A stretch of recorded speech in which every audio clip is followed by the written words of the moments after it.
Well, in 2000, you worked on a movie called Supernova. This movie had a budget of $90 million. Yep. And it made $15 million at the box office. Would you say this is the biggest disaster you were ever involved in? 100%. 100%. And so I saw it happening. You watched it. It was a slow motion train wreck. It was misbegotten from jump. And it's funny because I was shooting my first TV pilot, which unfortunately never got picked up. It was the guys from ER and Chris Chulak was directing it. And we were shooting in Washington, D.C. And a PA walks up to me and says, Lou, Walter Hill's on the phone for you. I was like, Walter Hill's on the phone for me? Why? You know, and so I get on the phone with Walter and I go, hi, Walter, a huge fan. What can I do for you? He goes, so you're going to do this movie? And I went, what movie? He goes, Supernova. And I went, oh my God. I had turned it down like twice, you know? And because it was even though the budget was huge, it was like Friday the 13th in space. They were killing everybody just, you know, in ascending order on the call sheet, you know? And I said, there's not much for me to do in it. He goes, oh, you haven't seen the rewrites. I was like, oh, you're rewriting it? He goes, yeah. And so back in the day, there was fax. He goes, let me fax you 40 pages. He faxes me 40 pages, and now suddenly, you know, the character has something to do. And so I say yes. So now, you know, Spader, Angela Bassett, Robert Forster, Robin Tunney. I mean, what an amazing cast. Wilson Cruz, you know, wonderful, you know, Peter Facinelli, who I, you know, still see on occasion. You know, just such a great group of people. But they had fired the original director after 6 weeks of prep. They had 5 sound stages, you know, with sets built in them. They had a full crew of about 120 people, a second crew of stunts and special effects, vis effects of another 100. I mean, money is just pouring, you know, out the door. And meanwhile, and this is MGM at the time, meanwhile, our call sheets every single day were TBD, to be determined.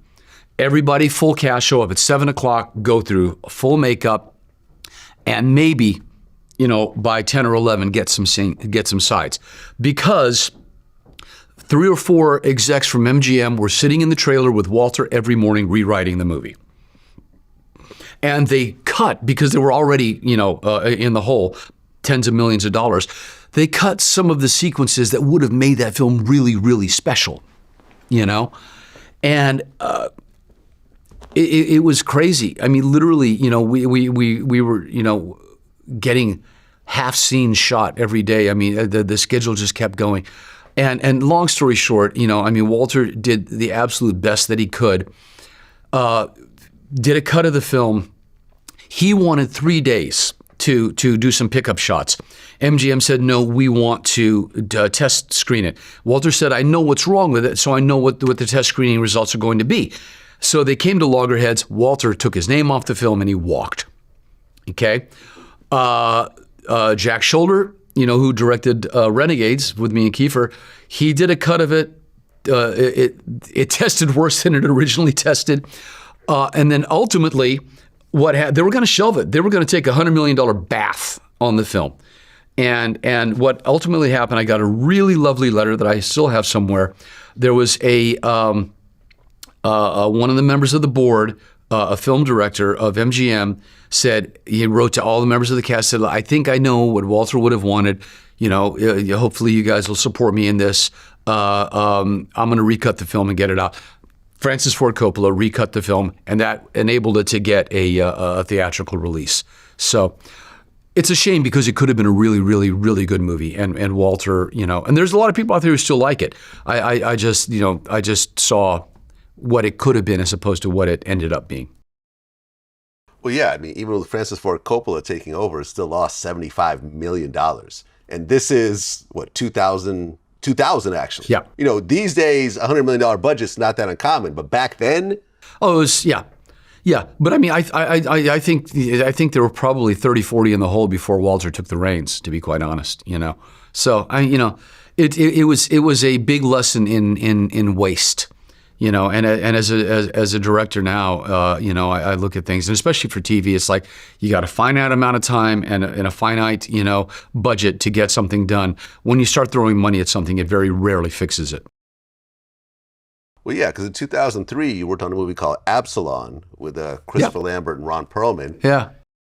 $8 million budget, $7,000 at the box office. Oh, I didn't even know it got a release.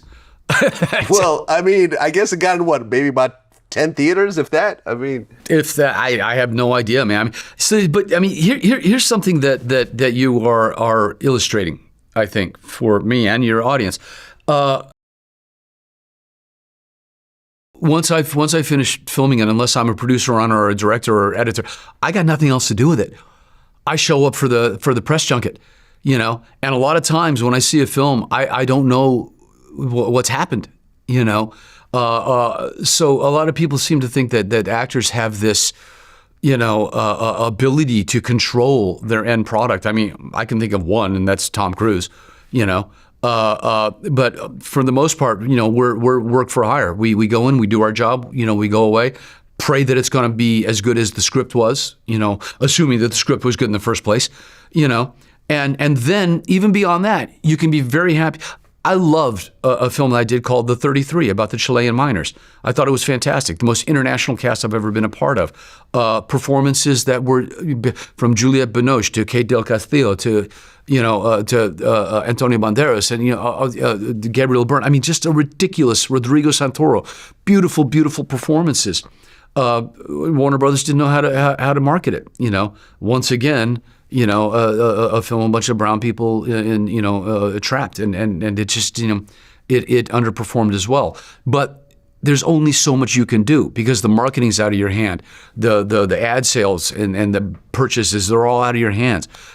Where they put it in the release schedule, and ultimately, the studio didn't even send screeners to the Academy.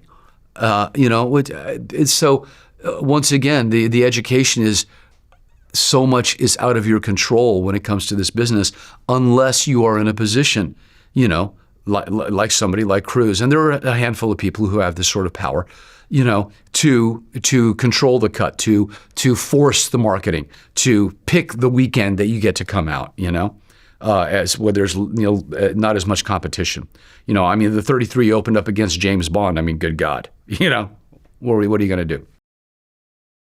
Well, in 2008, you were in a movie called Death Toll, which had DMX in it. Oh, God, I've never even seen that. Yeah, no, I've never seen that. I had no idea how it came out. Yeah, that was literally one of those show up for a day, do 4 scenes. You know what I'm saying? Since then, I've learned, sadly enough, that if I say yes to a film, they're going to try and market me as if I'm one of the stars. You know what I mean?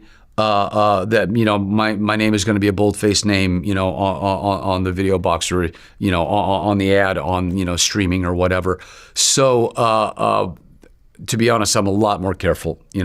A lot more careful. Yeah, DMX was attached, so I thought, okay, yeah, that's probably got some street cred, and it might be cool, But now I have to admit I'm a lot more discerning. Because I know it's not about how much they pay me. It's not about how many days I work. It's about how they're going to market it, So did you actually get to work with DMX at all, or you just did shots by yourself? No, all my scenes were, me in an office and me in a house. So yeah, never even got to meet the guy. You talked about a show of force. I'm in a movie with Robert Duvall. Never got to meet him. Well, around that time, you worked on Che, the movie about Che Guevara, and Benicio Del Toro. He starred in that, right? Yeah, amazing. Won Best Actor at Cannes. I think they won the Palme d'Or. Yeah, and Soderbergh, just brilliant. What a brilliant, brilliant filmmaker. One of the most interesting experiences I've ever had. I was actually in rehearsal to do the national tour of Camelot, where I played King Arthur. And they called and said, will you come over, and shoot for 3 or 4 days, on this with Benicio and Soderbergh. I said, in a heartbeat. And thank goodness the producers of Camelot let me go do that, So it was amazing because Soderbergh is, I don't think I've ever seen a more at ease, chill filmmaker. You know, I mean, you literally will do like one or two takes, two at most, and he'll go, yeah, we got it. Okay, let's move on. Yeah, I'm like, you sure? You sure you don't want another one? You know, no, I mean, he just, you know, he knows what he wants, and it was a real, I don't know, education working with him. What was different about Benicio Del Toro than other actors that you worked with? A presence, for one. You know, I mean, there are certain people, you know, people ask me, do I ever get starstruck? You know, there are people that, you know, I remember I did a small role in Hollywood Homicide with Harrison Ford, and at one point I was like, oh my God, you know, I'm sitting across from Harrison Ford. But I got to the set in Madrid. We shot in Madrid for Che, and you know, I hadn't seen Benicio yet, and I was on set, and I looked up, and he came. First of all, he's a really tall guy. He's a big guy, and I'm 6 foot, you know, so it's like hello. He came walking out of the forest in the Che fatigues, looking like the character, and it was. I remember my heart started beating because suddenly I was like intimidated, you know, crazy, which doesn't happen often. But you know, he was certainly somebody in that moment, in that character that just really, you know, set me back on my heels.